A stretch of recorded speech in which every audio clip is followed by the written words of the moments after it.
안녕하세요. 화장품 읽어주는 남자 화익남 임관우입니다. 오늘은 어떻게 하면 폼 클렌징을 조금 제대로 할 수 있을까 생각을 해보다가 여러분들께 폼 클렌징을 제대로 하는 방법에 대해서 알려드리면 조금 좋을 것 같아서 폼 클렌징을 제대로 하는 방법에 대해서 준비를 해봤습니다. 여러분들 폼 클렌징 어떻게 하시고 계셨는지 궁금한데 여러분들 오늘 폼 클렌징 관련 영상 참고하셔서 앞으로 폼 클렌징을 정말 열심히 해주시면 좋을 것 같습니다.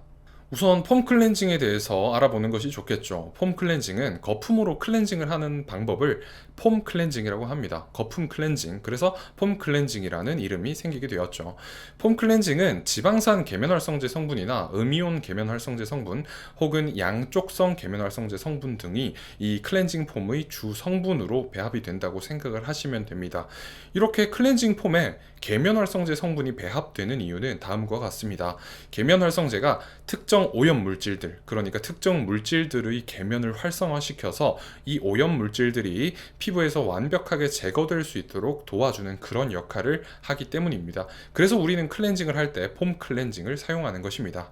자, 그렇다면 계면활성제에 대해서도 좀 간단하게 알아봐야 되겠죠. 왜냐하면 계면활성제가 이름 자체로 부정적인 의미를 지니고 있는 경우가 많은 것 같습니다. 여러분들이 그래서 계면활성제라는 이름만 들으면 몸서리가 쳐질 정도로 계면활성제는 좋지 않은 성분이야, 이렇게 생각을 하시는 경우가 있는데 사실 그렇지는 않습니다. 계면활성제의 잘못이 아니라 사실 몇몇 성분 중에 계면활성제가 있는데 이러한 성분들이 피부를 자극할 수 있고 혹은 피부에 알레르기를 유발할 수 있습니다.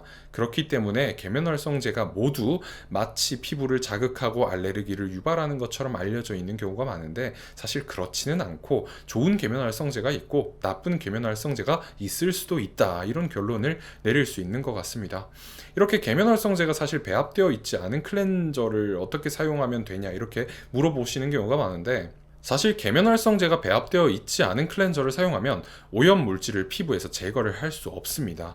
그래서 피부에 오염 물질이 남아있으면 결국에는 여드름이나 모낭염, 지루성 피부염이나 알레르기 피부염, 습진과 같은 염증성 피부 질환을 유발하거나 다양한 문제 혹은 부작용을 유발할 수 있기 때문에 결국에 오염 물질을 깨끗하게 제거하는 것이 중요하잖아요. 이렇게 깨끗하게 제거하기 위해서 바로 계면활성제가 배합되어 있는 클렌징 폼을 사용한다고 생각을 하시면 될 것 같습니다. 자, 그렇다면 좋은 클렌징 폼은 어떻게 하면 고를 수 있을까요? 우선적으로 좋은 클렌징 폼에는 피부를 진정시켜주는 성분이 함유되어 있는지 확인을 하시는 것이 좋습니다.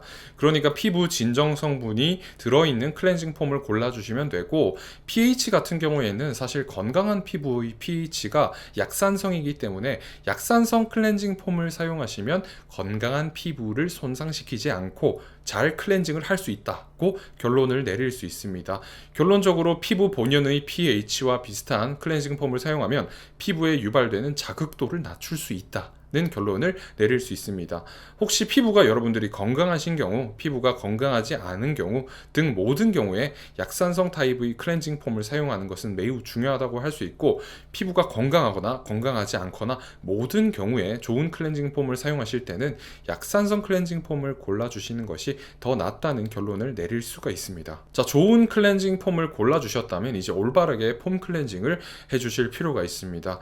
우선 올바른 폼 클렌징이란 무엇일까요? 올바른 폼 클렌징이란 클렌징의 순서와 과정 그리고 클렌징의 원칙을 지키는 것이라고 저는 생각을 합니다. 그렇기 때문에 좋은 클렌징 폼을 구매하는 것이 가장 중요하고, 그 다음으로 폼 클렌징을 하기 전에 클렌징 폼을 손에 덜어내기 전에는 반드시 손을 비누로 깨끗하게 세정하는 것이 중요하다고 생각을 합니다. 이렇게 깨끗하게 바뀐 손에 클렌징 폼을 적당량 덜어내서 미지근한 물과 함께 클렌징을 해주시면 되는 것인데, 클렌징을 마무리하고 나서도 손에 이런 오염 물질들이 남아있을 수 있으니까 손을 비누로 깨끗하게 씻어주시고 마지막으로 핸드크림을 반드시 발라주셔야 되겠죠. 왜냐하면 비누로 깨끗하게 손을 씻었기 때문에 손에 있는 여러가지 보습 장벽들이 다 손상이 됐을 거예요. 그렇다 보니까 이 손상된 보습 장벽을 촉촉하게 보습을 통해서 핸드크림을 발라서 손 피부가 손상되지 않도록 도와주시는 것이 매우 중요합니다. 사실 이렇게만 해주셔도 올바른 폼 클렌징을 하셨다고 생각을 하시면 됩니다. 자, 그리고 클렌징 원칙에 대해서 조금 알려드리겠습니다. 클렌징은 기본적으로 찬 물도 아니고 뜨거운 물도 아니고 미지근한 물로 하는 것이 가장 좋다. 그리고 클렌징을 하기 전에는 손을 비누로 깨끗하게 씻는 것이 좋다. 그리고 매우 심한 지성 피부의 경우에는 약산성 클렌징 폼을 사용해도 깨끗하게 피지가 제거되지 않을 수도 있어서 알칼리성 클렌징 폼을 사용하면 된다. 메이크업을 하는 경우에는 클렌징 오일로 1차 클렌징을 깨끗하게 한 다음 2차 클렌징으로 클렌징 폼으로 클렌징을 해주시면 됩니다. 그리고 클렌징 폼을 고르실 때는 전 성분을 모두 꼼꼼하게 분석해 주시고 피부에 자극이나 알레르기를 유발할 수 있는 성분이 배합되어 있지는 않은지 확인을 한 다음에 그런 성분들이 배합되어 있지 않은 제품을 골라서 사용을 해주시면 됩니다. 자, 이렇게만 클렌징 원칙을 지켜주시고 올바른 클렌징 방법을 통해서 클렌징을 해주셔도 여러분 아주 완벽한 클렌징을 하셨다고 생각을 하실 수도 있다고 저는 생각을 합니다. 좋은 클렌징 폼 잘 골라주시고 그리고 올바른 클렌징 원칙을 통해서 클렌징을 잘 해주시면 좋을 것 같습니다. 감사합니다. 오늘도 화장품 읽어주는 남자와 함께 꿀피부 되시기 바랍니다.